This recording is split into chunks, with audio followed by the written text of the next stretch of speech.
Draft your LCS team and earn money. Alpha Draft. Tomorrow after the grand final. But first, teams are going to have to win their semi-final, and we're going to take a look at the bracket, the playoff bracket as it is decided now. That means we are going to the semi-finals from double elimination, into single elimination, best of threes. Team SoloMid versus the YoE Flash Wolves are up first, and the GE Tigers versus Team WE. Two best of threes, and then tomorrow a best of five to top everything off. I'm joined here by Crumbs once again, by Quickshot, and by Doa to shed a light on this next matchup. Team SoloMid versus the YoE Flash Wolves. And the YoE Flash Wolves, very impressive, I have to say. They took down SK Gaming, although there was a lot left to be desired from the side of SK Gaming as well, but just giving us the surprise. Well, now that we're in a best of three format, we really get to test these teams, their strategic depth, and we haven't seen that in the previous two games that they displayed. Very similar team compositions. Now, in the first time they faced off against SK, obviously with the Xerath Rengar, we know they play Rengar, but for the top lane for the Flash Wolves, there is not much diversity. We have seen the Aurelia ban, but kind of unwarranted. The one thing I would say is fair, at least in terms of play style. The Flash Wolves did show a progression in their decision-making, especially in the early game. Yesterday, Flash Wolves lost both of their early games quite heavily, and it was because of Cloud9 meandering about that the Flash Wolves were able to bounce back and pick up a win. Yep. This morning, they didn't fall behind SK. They were very aggressive in the laning phase, very aggressive around the map.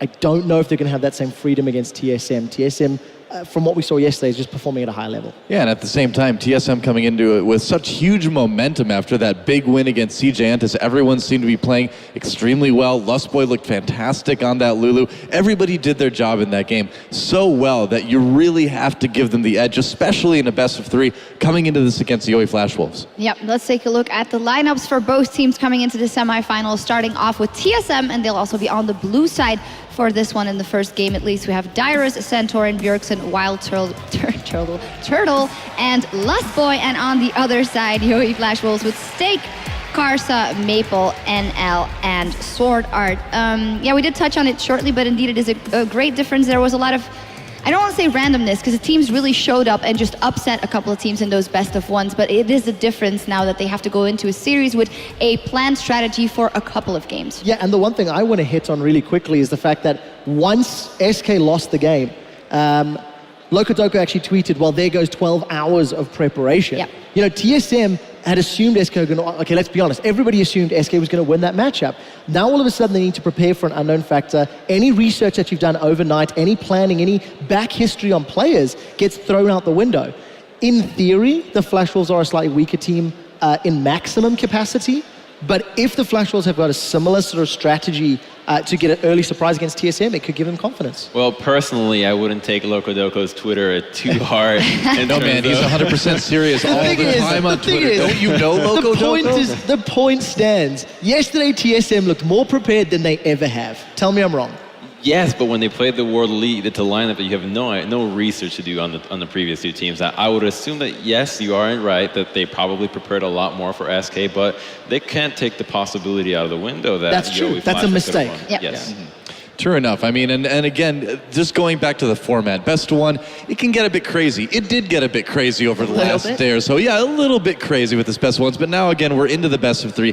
Even if the YoE Flash Wolves have come prepared for TSM, you know, even if they were already kind of planning for this, at most, you know, I think we're going to see them take one game in a best of, I'd say TSM all the way. Yeah, it got a little crazy, but I think you can all agree that the teams that have gone out have no one to blame but themselves as well in those. In terms of specific matchups, something I want to look at in this one, Lustboy versus Sword Art. We thought Mad Life versus Lustboy was going to be this fantastically great matchup, and it got kind of close. They got in a couple of fights in the beginning of the game yesterday, but Sword Art has shown to be such a good support whenever YoE Flash Wolves do get in those team fights. Now, the champions that he plays the most are the Janna and the Morgana, two which are really oriented about just disengaging. And same goes for Lustboy. His most played champions in the NALCS have been the Janna, the Nami, and he just as of recently started picking up the Annie in the competitive play. And we've known that he can play Lulu for a while, and it really fits in the style of picking the Namis and the Jannas. And I was impressed by his Annie yesterday, and it wouldn't surprise me to see that again when they go for a more mid-game oriented composition versus the Flash Wolves. You know, it's interesting when you compare these supports too, they do fill very similar roles in the team in that they're there to protect AD carries that kind of have a history of maybe being in the wrong place at the wrong time. So I mean, in Rapid Star's blog about UA Flash Wolves, he said that NL owed Sword Art 1,000,000 lives, and to the same token, I feel like Wild Turtle owes Lustboy a lot of lives as well too. So while Lustboy may be a little bit more of a playmaking support as well, I think they're both going to have their hands full just kind of keeping the ADCs doing damage. Yeah, one of the many matchups to keep an eye on. And for now, we're going to meet our teams for our first semifinal here with Chobra on stage. Thank you very much. I have been waiting for this moment. It's time to kick it off. No more best of ones. It's time for the real match to begin, the semifinals of the Intel Extreme Masters World Championship here in Katowice. Our first semifinal, we have some interesting teams coming out. First up, it is going to be the team from North America, dominating that region, coming in, going 2-0 in the groups. Looks like they came super prepared. Are you guys ready to meet the first team? It's going to be TSM!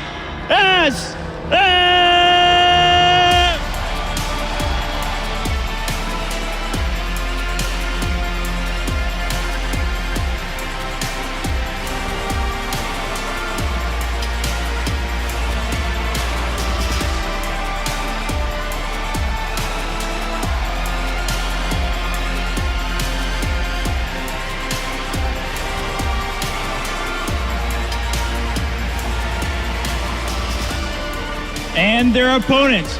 Maybe you haven't heard of them as much as TSM, but that's exactly why they're here on the stage. Upsetting Group A, going to that deciders match, and coming here for the semifinals. It's going to be none other than the UA Flash Wolves!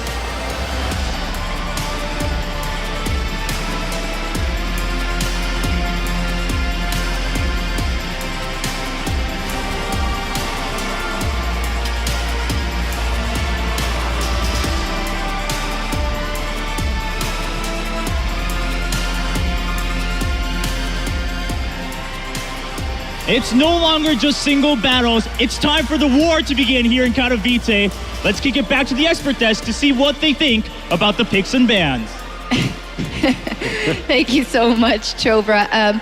Dyrus almost tripped in the 2 games they won. Yep. He didn't trip here. What does that tell us, Doa? Well, luckily it's a best of 3, so we can't read too much into it. If best of 1, I'd be a little bit worried. Best of 3, I think we'll just have to kind of wait and see how things shake out. Yeah, dynamics totally changed. As we saw, TSM is on the blue side for this one. Does give them a certain advantage. What is a lane for TSM? I'll ask it the other way around, that they think you want to prioritize.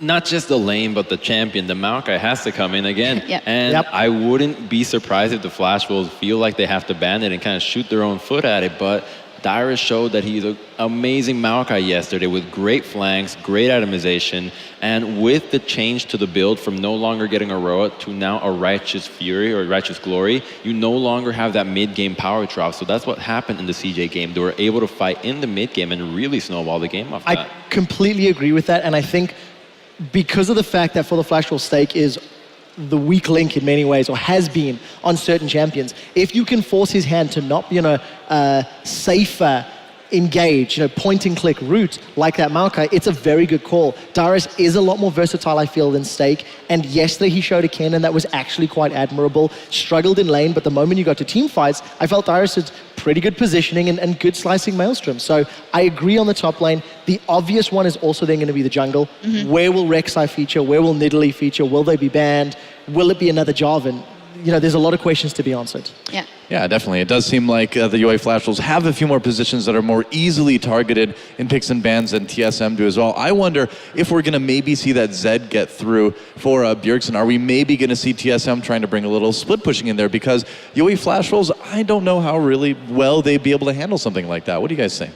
Well, the Zed, usually for TSM, anytime that we see him, Bjergsen is able to get solo kills. I count so many times that he's gotten endless solo kills across all regions, and it's really impressive. And I don't know how Maple's going to stack up to that, because in the previous game, Fox almost killed him on the LeBlanc.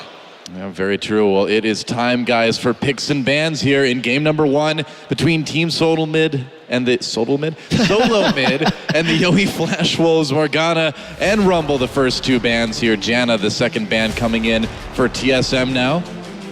And really interesting because they're forcing Sword Art into a support that cannot protect nearly as well. So this leads me to think that perhaps the strategy is going to be to really revolve around the bottom lane and punish Never Loses positioning, because now the only pick that I think would be decent for the Flash Wolves has to be a Thresh. You know, the Lantern is something that can really save someone's skin, but you know, the Nami can be punished a lot easier. Yeah, I also think it's interesting to see another team banning out Rumble against TSM, also a champion that you don't necessarily consider the strongest from Dyrus, but I do know it is something that they've been playing in scrims, have been practicing a lot. So there may be this, you know, off-screen practice time that's coming into play here and making those decisions. But the Maokai's still up, the Nidalee's still available. So there's a couple of picks that basically Flash Wolves can get two of the power picks. Yeah, and I wonder if we're going to see a first pick Maokai. You can see Flash Wolves spending a lot of time on this third ban. They banned the Vi, and so will TSM take this Maokai away? I think it might be a good first choice given what we've been talking about. I think with the removal of the Vi, though, they're really forcing TSM's hand into not going with a complete hard engaged composition. With the lack of the Janna and the Morgana, the disengaged supports of the Thresh and the Nami are really vulnerable to getting jumped. Lulu's still available though. Lustboy had such a great performance on it yesterday, so if they wanted to go for that disengaged utility support, that option is available because again, it worked so well. Yeah, Nidalee picked up. We'll see if they lock in that Vi as well. Karza, of course, has been known to play that Nidalee. Maple can certainly handle his Zed, and keeping that away from Bjergsen, of course, is very important. The time ticking away. Think they're going to lock it in? This leads me to think that TSM is just looking to take the Lee Sin. Now, Lee Sin and Maokai are really good at peeling, especially something like a Zed. Zed goes into the backline, immediately gets rooted or kicked out, and all of a sudden, his death mark cooldown of ulting back to safety just gets hacked. Yeah, and yesterday, Cloud9 tried to run the Lissandra into Maple Zed, and it didn't work out in the late game, and Hai just didn't really find the targets that he wanted to. Bjergsen is most likely not going to have the same difficulties if he wants to go that route, and he has also played a fair amount of Lissandra in recent weeks, so there's options and possibilities for them in the mid lane. If he wants to go super aggressive, you could also go LeBlanc. You can argue LeBlanc into Zed skill matchup at some points, but again, options in the middle lane. Yeah, we haven't even mentioned that. I mean, LeBlanc open for Bjergsen. We've seen what he does with that in the NALCS, a very terrifying pick. I would love it so much if they locked in this Rumble, but I just don't think it's going to be. There we go, the Lee Sin switch over. What's going to be the second pick for TSM? Corki, okay, very solid pickup in that second round. I think TSM will eventually have to give enough respect to Maple as to not take the LeBlanc into the Zed and go for an Ahri. Ahri has done very well versus Zed because you can always predict where to throw the charm. Zed automatically teleports you behind the target, while Zed can have an easier time during the laning phase. The worrying thing for the Flash Wolves is that right off the bat, your jungler and your mid lane have no crowd control to lock down anything that TSM has to throw at you. And the Zed Nidalee really is easy to get away with, so they're really not looking to punish Bjergsen in the laning phase, which means that Bjergsen can go with a really greedy pick if he wants to and not be punished for it. We'll see what he decides to lock in. The one thing that does also throw in interest is how Wild Turtle's going to play today. It was a first pick Corki for TSM yesterday when they did pick up their win against World Elite. And traditionally, the missteps and the misplays that you have from Wild Turtle have not shone through in their two games yesterday. So safe play, Trinity Force timing, combined with Lee Sin in a front line of Maokai, I think TSM have got a pretty good draft thus far. And speaking of safe, it's going to be Lucian, Nami locked in for the Yoey Flash Wolves, and you know, Sword Art having the ability to toss a couple heals in. You know, the peeling with the Aqua Prison is not something that's anywhere near as easy as some of the other supports have, but that tidal wave is still good disengage, and with a champion like Lucian, at least NL has some outs if he gets into a bad situation. So the last round now for TSM, I think Thresh would be a solid pickup for Lustboy, but what else do you think we might see? The last two picks from TSM will really determine what the team composition is. I mean, at this point, they could even go with a double AD composition because it would not be punished. And the Thresh Lissandra, this means that this is a really heavy skirmish jungle fighting composition, which is exactly what the Flash Wolves cannot afford to do. Zed gets locked down, and Nidalee just has her poke really won't be that significant in this game unless it can hit on the Lissandra, because other than that, they will have a really easy time forcing it. And Steak has finally, I mean, let's see what the hype's about. Well, Monte Cristo's been wanting to see this all weekend long. We'll see if he finally gets the satisfaction of the Aurelia game off of Steak that he was curious about. And Aurelia, just it's the first time we've seen her this week as well, too. How do you think this is going to work out for Steak?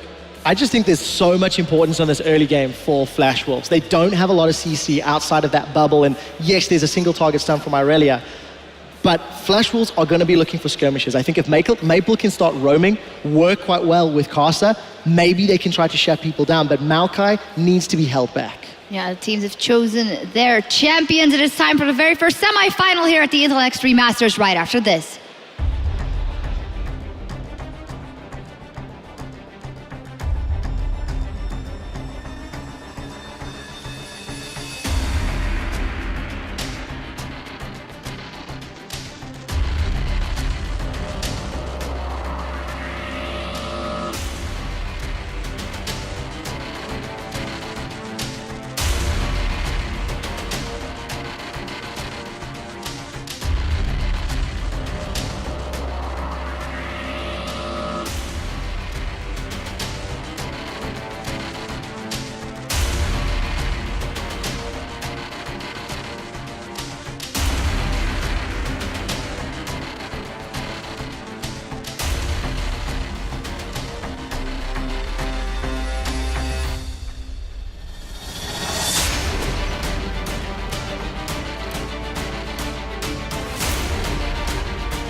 Welcome back to the Intel Extreme Masters World Championship. We're about to get into our first game of the first semi-final between TSM and the Yowie Flash Wolves. My name is Joe Miller. Joining me for this first best of 3 semi is, of course, Monte Cristo and Deficio.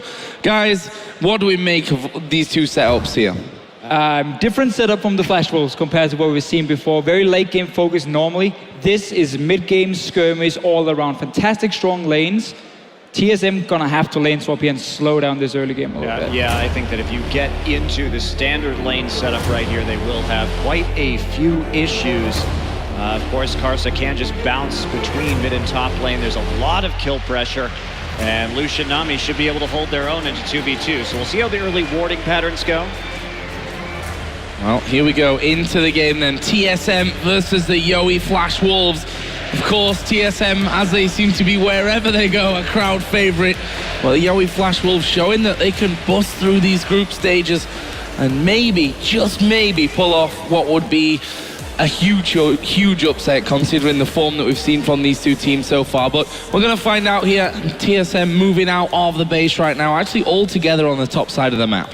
And I'm really excited to see what Stake can do on Irelia. We talked about it coming into the tournament. It's been one of his main picks back in the LMS. He's been obviously stuck on the tanks so far. Maokai had a great performance on. First pick by Team SoloMid this time around. Stake needs to be a big carry for the team here, and Karsa needs to be able to snowball him as well, get him to that Trinity force and become a split pushing force, or simply assassinate Wild Turtle in the back line. Yeah, that said, I mean, if TSM can survive this early game, they should have a pretty massive advantage coming in late. So, although to give Maple a lot of credit, in their game versus Cloud9, he did play Zed extremely well around the periphery in these team fights, which is a very difficult thing to do. So perhaps he can have that same kind of performance. Deep wards in from the Flash Wolves, coming in to see if they can detect a lane swap, and Turtle and Lustboy splitting up. So Turtle, or what Lustboy's going to do now is he's going to bait this one. He's going to show himself on the ward in the bottom lane because he knows it's been placed by the Yowie Flash Wolves. So now, okay, they think Lustboy and Turtle are going to be on the bottom side. He's going to recall, add his own tower, go top lane here. So this is just mind games, and this is basically going to force the lane swap now from Team SoloMid, because the Yowie Flash Wolves are obviously expecting them to start Crooks now, or potentially just stay in the bottom lane. Smart from Lustboy there. I see that NL on Sword Art are still on this bottom side. Actually, we'll be kicking off the blue buff here to help out Karsa. Yeah, getting that small blue minion here, blue golem or whatever it is, seems to get a small XP advantage. It will mean your AD carry and your support in this case get to level 2, 1 minion faster than before. The problem is, Team SoloMid weren't in that bottom lane, so now you lost your opportunity of getting a freeze, and that's going to push in to Dyrus here on Maokai. Dyrus already taking the Wolf camp as well with Maokai before TPing in the lane. So the faster level 2. Stake getting harassed, and Lustboy gonna get a flay off and some more damage. Tried to flay the Q from Stake. That's why he pushed him the wrong way after he'd already come close. But Stake now, I mean, this lane for him, he's already been chunked that he might have to blow a teleport already, and that just opens up for dive for Team SoloMid up in that top lane on their level 1 Irelia. So not looking too good for him here in the start on this Irelia pick.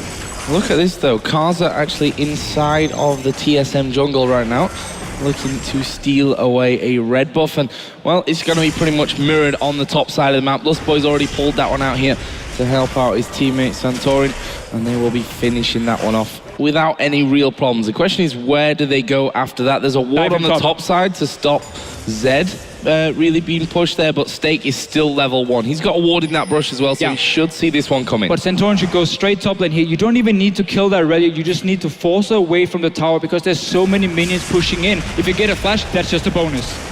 Oh, there is the flash. Actually, Santorin going underneath the tower there. The phosphorus bomb did land, but wasn't quite enough damage to finish off a kill. But no flash now for Stake. Still level 1. He's going to have to go back to base, heal himself up. And honestly, when there are 3 people still there, he can't even TP right back into that lane. But he is going to TP down to the bottom side. Dyrus going to flash away from this one. It's the AD carry that's tanking up the turret. Castle will actually take a couple of hits as well. But the Yowie Flash Wolves, I mean, in response to that push in top, I think that is a pretty damn good reply. Yeah, I think it's a really good option in order just to minimize the damage to that lane. Stake getting the assist, so at least he can come back a little bit in this game. And the nice thing about this too is they can transition immediately into a dragon afterward if they so choose. We can see the Lustboy is moving from this top lane here because they see 4 guys on the bottom lane. They know dragon is an option. Santorin, however, is still sitting around the golems up there, so they won't be able to stop it from Team SoloMid. Very nice response from Yowie Flash Wolf. Only problem is Stake is still not getting any farm on this Irelia. He's been denied so much. Yeah, and he has to get going too. Simply.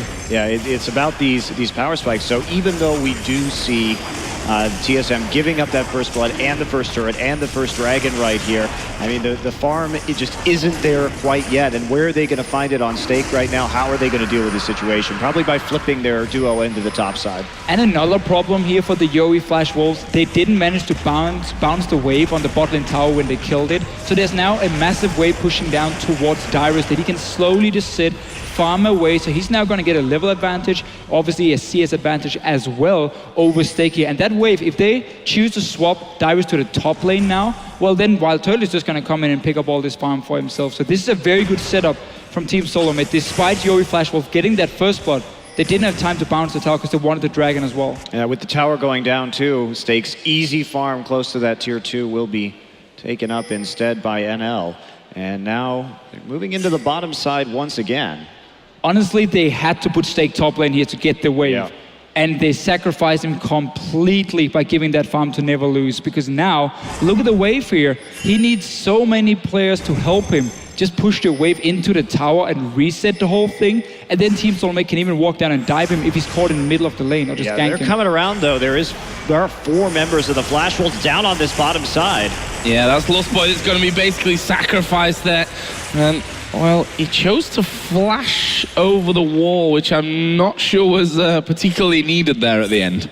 There's a lot of gap closers, and there's not really any safety coming from that way. So they get the deep wards down, but basically just using Stake like a roaming ganker right now, considering he does have that hard CC. Meanwhile, NL just pressuring the top side, so pretty unconventional tactics from Yowie. And it is bearing fruit immediately, but honestly, TSM not that far behind, only 500 gold, and it's hurting their late game, or just even their mid game so much. For sure, no Trinity Force in the near future for Stake here. And I think Lostboy just got really surprised, because why would there suddenly be 3 guys in your jungle when the wave has been pushed all the way down to your tower and the pressure was supposed to be in the top lane where the AD carry was? So simply just got caught out. Dyrus, though, he might die a second time again.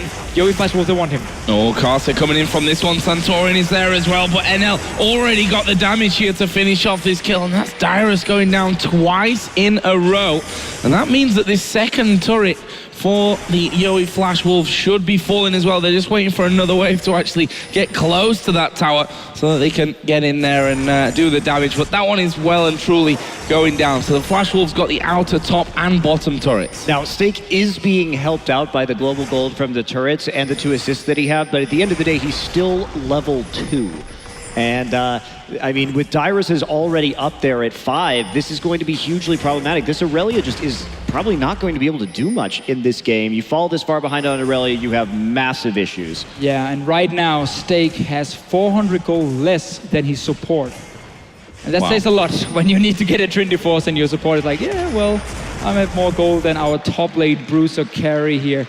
Stake definitely in problems. Yuri Flash Wolf, however, they sacrifice him on purpose, clearly, because they're giving all the farm over to Neverloose. They're pressuring around the AD carry instead, trying to get him as far ahead as possible compared to a Corki. Maybe try and match the mid-game spike of Wild Turtle and keep it even that way. But Dyrus is going to have a fantastic time when wants to get in a one-on-one just purely from the level advantage. This is a really dire situation. And, you know, going back to Lustboy's death earlier, you know, sure he went down and didn't expect there to be 4 men in his jungle, but honestly, it doesn't even really matter if he dies right there. In fact, he's probably happy to see that occurring to a certain degree. Would have been nice to get out, sure, but you have to make sure that you pick up this farm. And going back to what we were talking about, the Flash Wolves, them falling behind in terms of CS was a major, major issue earlier in this tournament and allowed teams to kind of keep it even. Yeah, and they don't have the backup of running a late game hyper carry now or late game composition. So if they manage to stall out like we saw against Cloud9, they could win anyway. It's not the same here. They cannot afford to fall further behind to Team SoloMid. Otherwise, it's only going to go in one way.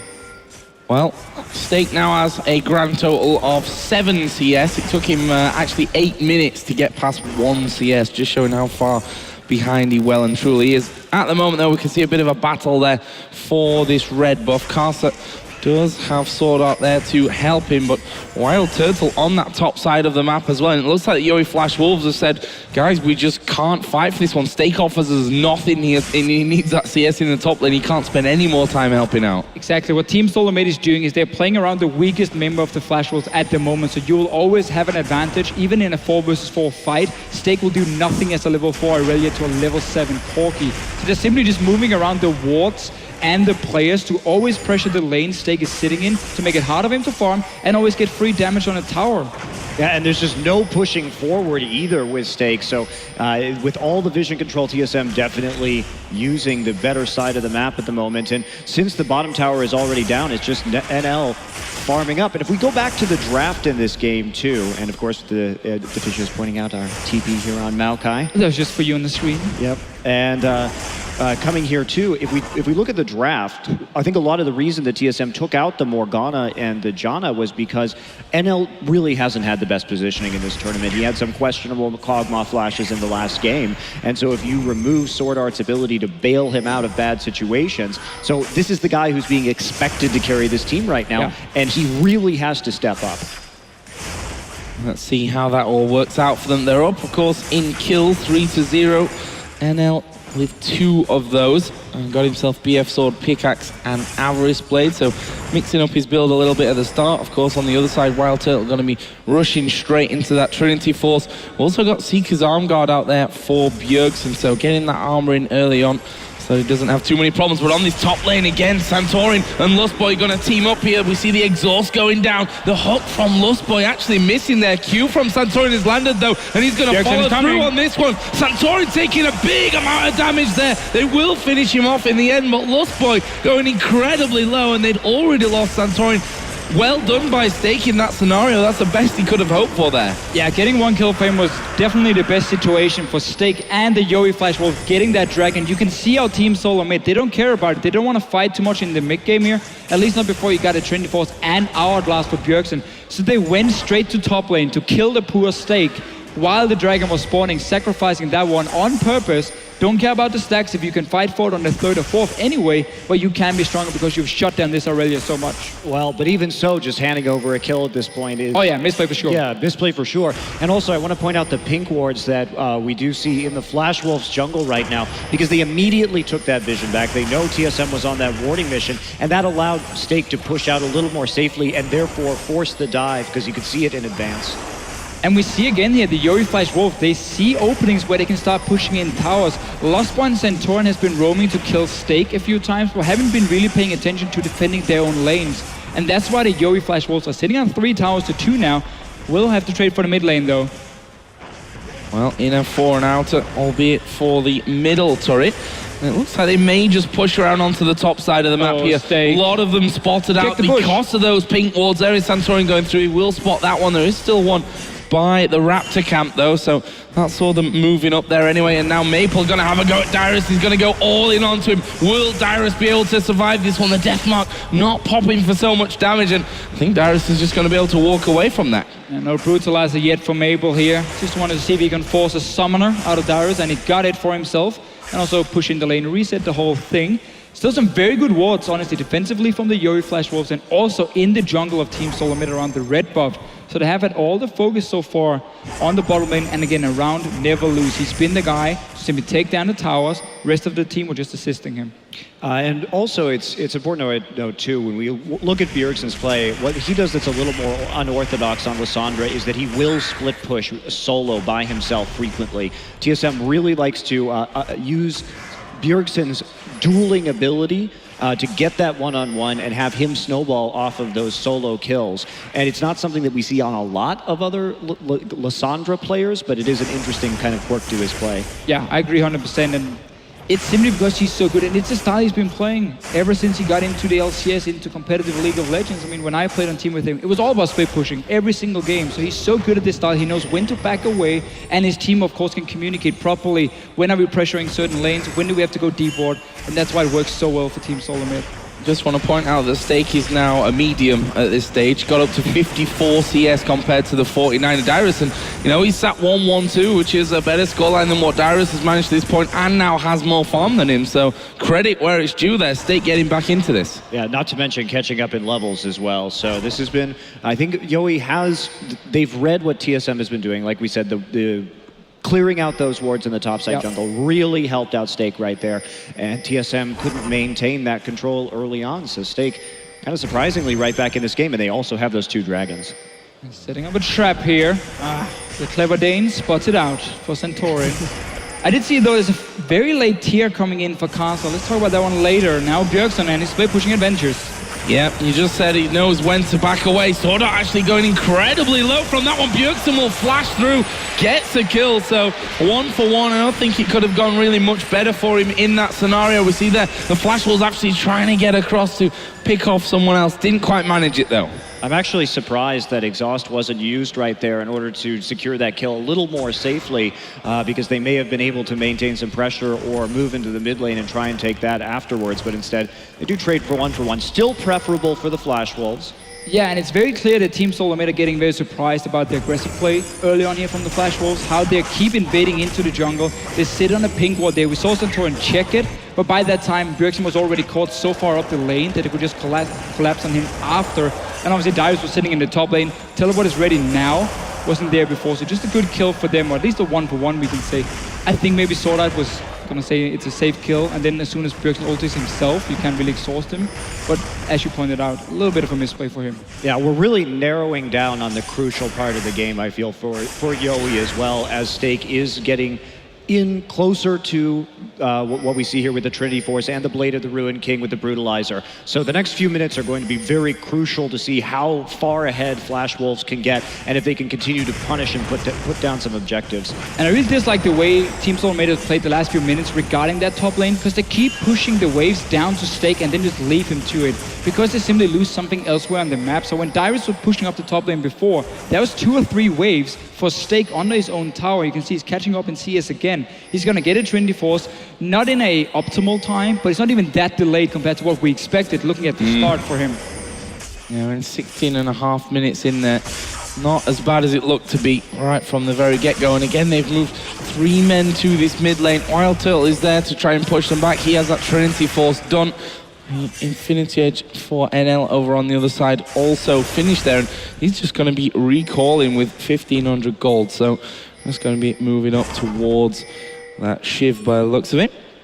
And for the Yowie Flash Wolves, they've already got, of course, let's not forget, the 2 dragons at the start of this game. Next one's coming up in 20 seconds as well. And now Team SoloMid, they're looking to fight. You can see it on the first item for Dyrus with the Righteous Glory. Hourglass is completed for Bjergsen. You've got Trinity Force on Corki, and Stake, sadly for him, didn't have enough gold, so upgraded the boots instead. just resold it after. So I guess he's gonna try and rush that Trinity Force, but Team SoloMid, they have to fight for this dragon here. They got the right items now. We'll see if if Yoi wants to go for it or not. We've seen Stake try and TP in probably when he should be farming or pushing towers instead. In this case, I think you can give it up. Go ahead and try and get Stake to complete that Trinity Force, then hit your timing, and don't take it as a big risk. You've already got 2. You don't really need to invest right here. And one thing about that Righteous Glory, though, is it does give that sense that they're trying to play the same game they did against CJ, which is very rapid picks. One thing about TSM is that because they built this Righteous Glory, they actually are going to be a very low damage team composition in the late game, which is something to worry about, because if Yoi does get tanky enough, or they, at the very least, just survive the cooldown rotation from Lissandra, they can actually continue to scrap out a team fight. Yeah, and we know that's the style Yoi Flash Wolf wants to play and have played already at this tournament here. When Lissandra goes in, you see the entire team simply kite back. Maple doesn't just jump in on the first opportunity. No, they kite back first, they blow that ulti from Lissandra, and then you see the re-engage. Obviously also the likes of Hexdrinker and so on for Maple can be very, very useful. And for Stake even, if he wants to go for a second damage item. The other thing about Glory too is that it will make it harder to counteract split push from Aurelia. So, going for a more defensive item first can increase your odds of being able to hold on. Yeah, I would assume this means for Dyrus that he's gonna get Home Guard as well, and simply use his insane amount of mobility to just sit and clear a wave one-on-one against Aurelia in case there's a split push on his own tower where he got the shield. And then he goes back to base and TP's in behind if the Yoi Flash Wolf ever try to make any plays as a unit. Well, we saw the Flash Forced actually there. See how that affects Never Lose. He maybe finds himself out of position, which has not been an uncommon thing, sadly, for Yoi Flash Wolves, but we'll see about that one. They've now pushed again out in this mid lane. TSM will be a little slow to react to this, but luckily for them, those waves working in their favor and shouldn't have too many issues.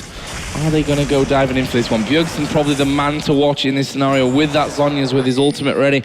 And, well, decides against it. They back away. Dyrus is on the top side. Yeah, and if you notice right there, the Flash Wolves did a very good job of setting up a slow minion wave push into the top side to see if they could actually use it to help get this mid lane tower down, and Stake wasn't overly pursuing that, but it's not going to work out. They do back out immediately. Yeah, one of the reasons that is so important, even though it didn't result in a tower now, is if you just get Dyrus at least to blow his teleport and you then just back away from that mid lane, you will now have that summoner's advantage onto Bjergsen again, though, the second time. Oh, we are going to see the teleport coming in, and, well, we were talking about baiting the teleport, and that's exactly what they've done. Maple was just forced to use his flash to get away from this one, but there shouldn't be any more problems than that. So no TP here for Dyrus. Stake still has his. But if we talk about important summoners at this point in the game, trading the flash for the TP,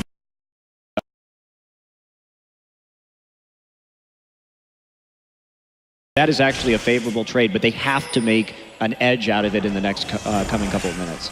Yeah, Trinity Force is completed for Stake, so he will be strong in the one-on-one, but still very, very squishy if he gets dove by the likes of a Mark and, let's say, Bjergsen or Centaurian coming up. But that's where the Yoi Flash Wolf have to keep pressure on more than one lane at once if you want to do 1-3-1, because if only one lane is pushing for you, it's too easy for the other team to just go up and kill that one guy and then go back to the mid or bottom lane and defend whatever tower is being pushed way too slow. So if the Yoi Flash Wolves can set up 2, potentially 3 lanes with the Zed in the other side lane, that's how they can really apply pressure and push Team SoloMid down in a corner where suddenly this mid lane tower will be open because Team SoloMid have to worry about the 2 side lanes being in a bad situation or bad disadvantage.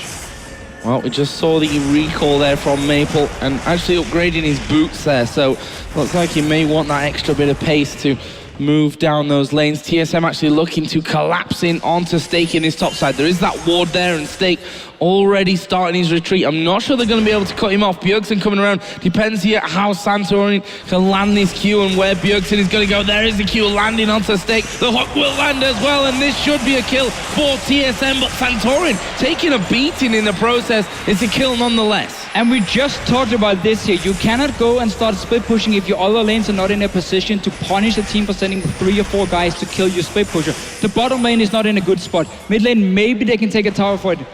ignore that one because Wild Turtle and Dyrus are already here. So the two lanes, the bottom lane and the mid lane, were in a good position for Team SoloMid, and that's why they can go up and kill Stake, who just overextended on his own, and we seriously just mentioned it. Yeah, and also the distortion enchantment coming in to Bjergsen as well, so looking to get that flash up as much as possible. TSM seems to really have found this style of ultra engage at this tournament, and Dyrus a little bit caught out. Yep, a lot of it caught out as well, and ended up going down there. And it's another first kill even for Maple. Yeah, this tower now should go down. Carster's pushed that wave in. You see NL moving around the side as well.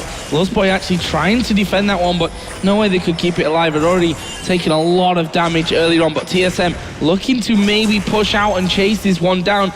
You could argue dangerous without having Dyrus there as well, but either way, they've cleared out that mid lane for now. But the Yowie Flash Wolves looking to turn this one around. There's the ulti from Bjergsen coming in. Deathmark does go down, but they finish off Maple. Can they get any more here, though? Lustboy will be finished on the top side, and this one's surely not over at this point. Bjergsen moving off to the side, and the Yowie Flash Wolves decide they've had enough of that one. Couldn't quite chase any more down. And a 2-for-1, I guess, overall, with Dyrus going down just before it.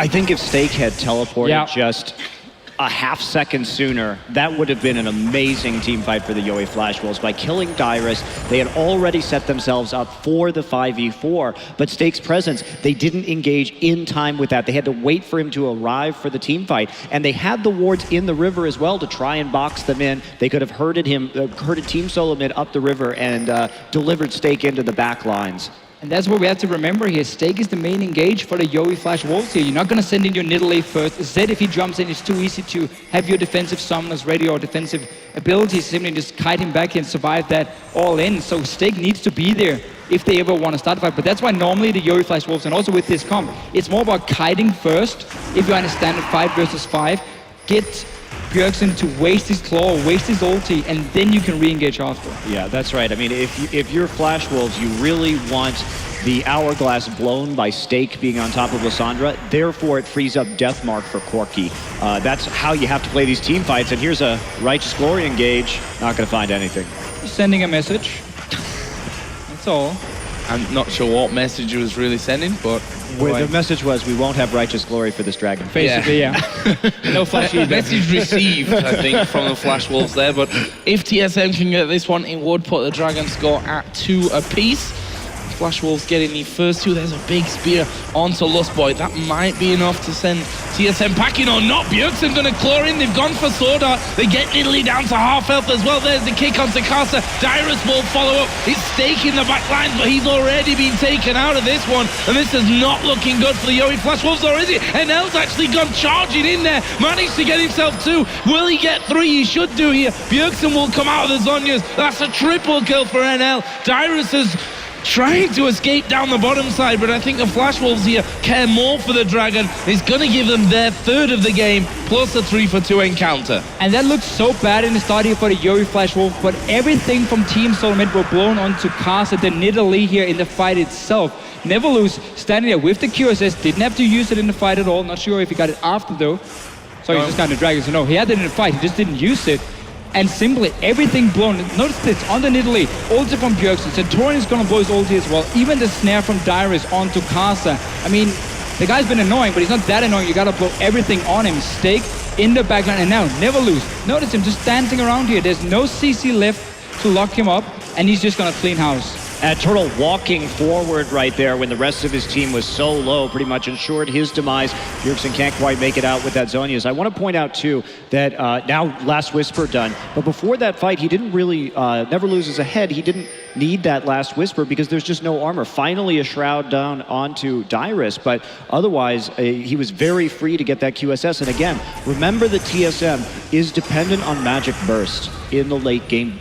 And the tank, normally we would see Maokai doing a lot more damage with the Rod of Ages, not going to be there in this moment, so they have to be mindful of that. And we really see all the focus the Yowie Flash Wolves had on Never Losing the early game. Always play around him, make sure he can push down towers, you can get all the side lane farm as well. it's been paying off for them because now he's so far ahead in items compared to Wild Turtle, not even complete the Infinity Edge yet for him, or potentially the Bloodthirst into Last Whisper. In that case, we wouldn't need a Last Whisper this early on a Corki. And we talked about NL's some issues with positioning in the last game, but in that last fight, he knew the exact right time to go aggressive. His illusion positioning was very good. And as soon as you see them blow, first of all, the Lissandra ulti on that right there. Might even get a kill. Whoa. Wow, Dyrus going incredibly low. Wave comes through, NL will dash forward. Dyrus, though, does manage to survive there at the back. We see Maple going deep as well. Will actually flash in for the kill onto Dyrus. But now TSM pushing out as well. I think it'd be dangerous even now with NL still incredibly high. Meanwhile, Stake has managed to catch out Bjergsen in the top side of the river. Spear won't land, but Stake will get the dash onto him. There is still the Zhonya's available for Bjergsen, but even using that would be probably certain. Deathstream will throw down the ulti onto Stake. He's going to try and keep himself alive and maybe take one with him, but that is a good spear. Zhonya not used in the end, and that's a 2-for-0 for the Flash Wolves again. Yeah, Kaza getting revenge for Team SoloMid, blowing everything on him before here, but never lose on this Lucian is so far at Dyrus. He cannot tank all the damage we saw before, and that was the first kill, even though Mabel had to flash in and shadow to get the last kill. Bjergsen tried to flank. Once again, he came from a split pushing position, but Yowie Flash Wolves instantly turned around. There was the Hex Drinker for Stake, so he could just keep chasing up, and they got that last kill. It's looking really good for them. They've gotten so many kills in this mid game. They got the early dragons. They got enough MR to survive the burst as well from Team SoloMid. And what's important to remember here too is that due to the nature of the Flash Wolves composition, they actually do have that damage, the balanced damage output with the Nidalee, because they can get the big spears in. Normally you look at this and say, wow, this is going to be pretty dominant if you get the Thornmail, but considering that we're not really seeing any, like MR, as we see Lustboy get jumped on, any MR itemization, Kars is going to hit even harder than he normally would. Oh, and Stake has caught out Bjergsen here, and, well, he's got the Zhonya's from before. We'll use it here. We are going to see the TP coming in. Stake might be able to finish this one off, though. Bjergsen getting himself inside of the brush. They brought Wild Turtle down to help as well. Minions might actually finish this one off for Dyrus, but the Baron already at half HP. Such a big misplay here. Again, you cannot just give up this Baron for free, but it's a good use from the Yowie Flash Wolf of the split pushing potential we mentioned with their Aurelia, and also the pink wards they bought with all these kills they've gotten in their mid game, setting up a blind Baron for Team SoloMid. I think one of the most important things to note right there is we do see there aren't really many wards in there, and they saw Wild Turtle shooting Corki rockets over the wall, so he actually exposed the fact that he was on the bottom side of the map, when I'm not sure that Yowie Flash Wolves would have known it otherwise, and that made it even easier to commit to that Baron call. And it leaves the Yowie Flash Wolves 4,700 gold in the lead, 12-7 up in kills, and a 5-3 turret lead. We also see Carter picking up a QSS, so it's going to make target selection for Bjergsen in particular yet a little bit more difficult. Yeah, and it's going to make the kiting from the Yowie Flash Wolves so much easier as well, because Bjergsen doesn't really have anything he can do here. Dyrus as well, if he pops the Righteous Glory, try to lock down the Nidalee, well, you QSS, and you just keep kiting back here. You got the Nami ulti. The Lissandra is not a top laner, so there's no teleport to like home guard, flank, engage from Bjergsen here. It's going to be more about trying to see if you can win the vision war around, let's say, a dragon, and then move the Lissandra around. Otherwise, there's not going to be any flanks from Team SoloMid. No home guard for Dyrus here, so he's just going to have to run in head first. Yeah, I really think actually the home guard is a better pickup right here, because at the point Dyrus is at, even though the Thornmail is obviously very useful in this situation, they need to get a pick here, because NL is already so far ahead in terms of items that he has that edge where even with the Frozen Heart, it's going to be difficult to kill him. So why not try and use that teleport to turn the game around and at least stall things out? And I wonder what Wild Turtle is doing here. So he had the components to Infinity Edge beforehand, decides to get to BT instead, and that's fine against the Zed. I like that more than a Blade because of the Igniter on a Zed. But this is delaying his QSS, which has to come in to stop Mabel from diving onto him and killing him in these potential fights. So he's delaying it with that pickaxe, and you're not going to get a Last Whisper third item when there's so little armor on the side of Yowie Flash Wolves. And this is also something that came into play during the game that C9 had against the Yowie Flash Wolves, where Maple was able to repeatedly pick off Sneaky's Corki on the outside because of the lack of the QSS in the mid and late game. Elixir as well, so even more gold used here.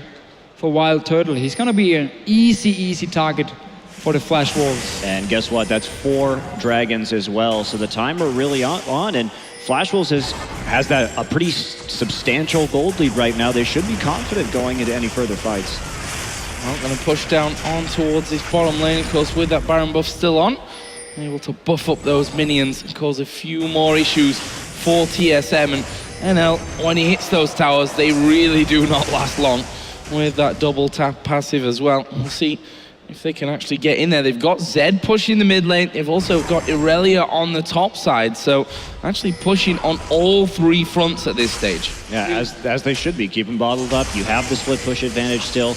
You're looking just to find some skirmishes that will help you get a couple kills and extend the game long enough to pick up that last dragon. You can also see here what Maple can do from the mid lane if they're setting up in this 1-1-3 setup, is he's going to move to the lane where Stake is, because that's where you expect Dyrus to come and protect, and he's still one of those targets that will die in a 2v1 because there's obviously not going to be any QSS for him, no Hourglass on a Maokai either. So if you get a one-on-one between Stake and Dyrus, expect Mabel to show up, 2v1, kill him very easily, and then suddenly you just keep pushing down and get that tower. And TSM is in that position that we talked about where they really just don't have any damage anymore, especially with the Bloodthirster build. Instead of the Infinity Edge onto Wild Turtle, you're not going to be hitting very many big hits. They're going to try and get a pick, but Ward is found with a Raptor buff. And all the QSSs across the board right now, the amount of magic resist coming in means that once Bjergsen uses his spells, there's nothing. There's just no more damage, especially without that Rod of Ages. Probably going to get QSS as well for Mabel, and then suddenly he's not an option either. And really what happened early game, and we were so worried for Stake here on this Aurelia because he got shot down so hard. But what the Yowie Flash Wolves did was they traded farm on their top lane for farm on the enemy top lane. So Dyrus as well, look at his CS compared to the 2 carries. He's really far behind. He's never become this massive tank. Instead though now, Team SoloMid, they're looking to fight. Oh, but Dyrus going to get caught out inside of his own jungle there, will go down, and the Flash Wolves now have a 5 versus 4. There's the slow onto Santorin.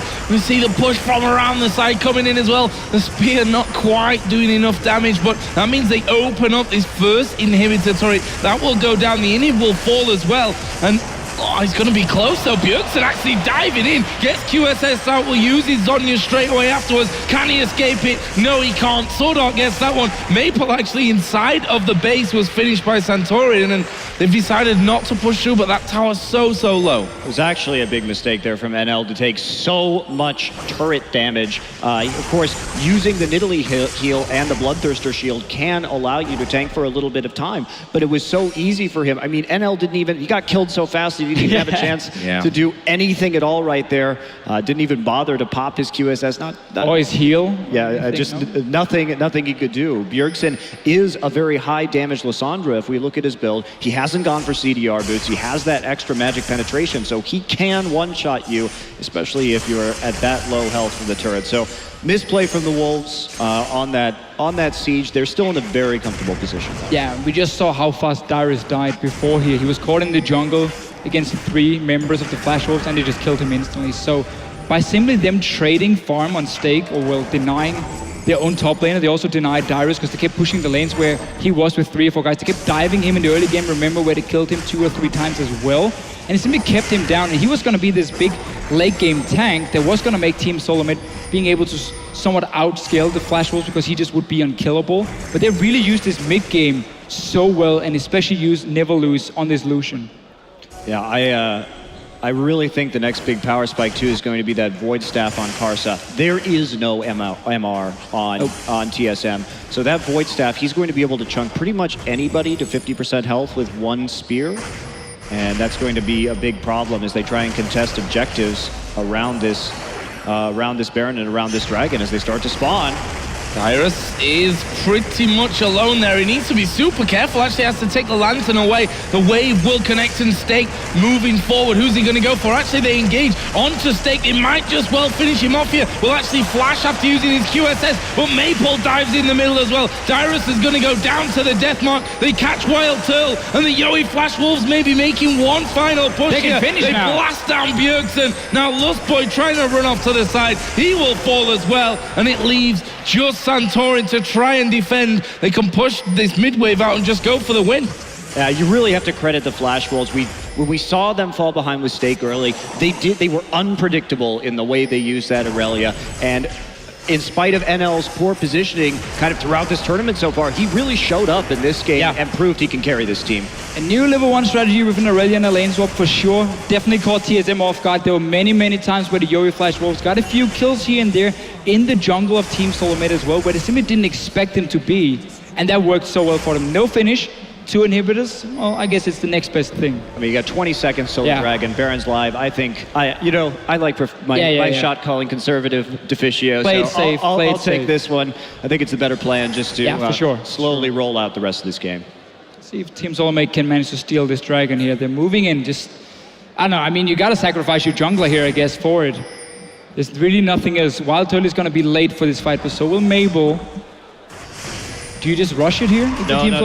Well, or do you just try and steal it with your jungler? You die is what you do. Dyrus was on the wrong side of the pit there. Lustboy with the lantern in.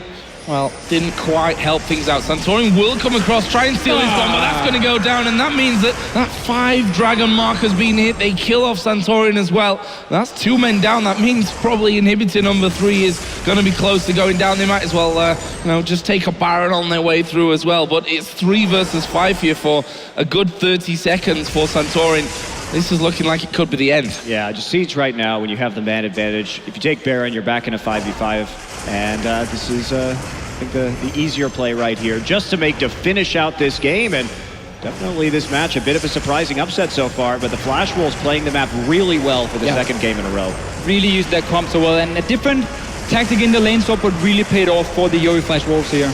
Well, there are both of those Nexus turrets going down. Lustboy will be finished off, and I think they want a few more kills just to sweeten the deal here a little bit for them in game number 1. Bjergsen trying his best to keep going. Did get a last-second Zhonya's, but he's finished off with a triple there for NL. Can he get any more? No, he's finished off there with a double for Wild Turtle. Santorin trying to actually kill off Stake here. Will manage to do that as well. And I don't think Sword Art can particularly stand up to him. They've got super minions onto the Nexus itself. He misses the Q, and Sword Art is going to try and win the game right here. We'll go straight in there. There is the Q actually landing, but he's too low. Sword Art's going to kill him. There is the ace for the Yori Flash Wolves, and that will also be slowly but surely given the Nexus going down. It's an army here.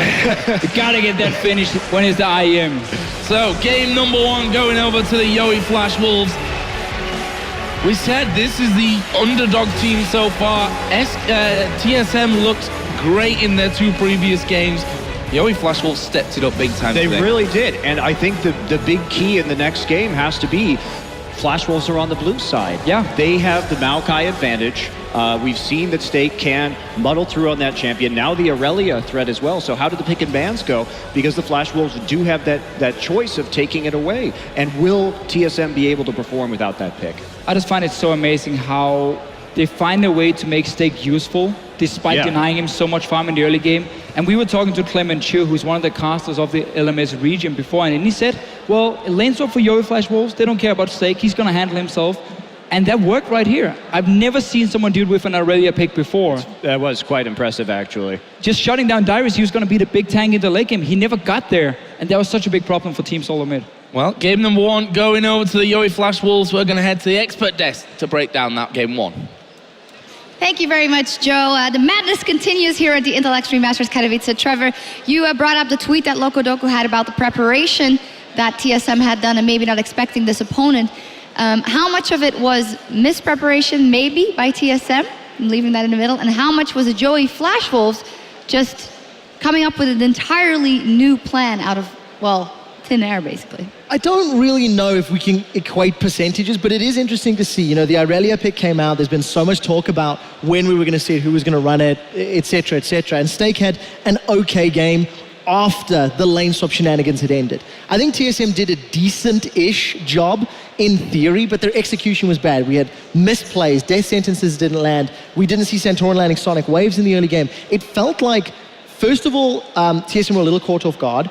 It then felt like Flash Wolves mid-game was decent, and also TSM underperformed. We did not see them playing their champions to the expectation that they set yesterday. Yeah.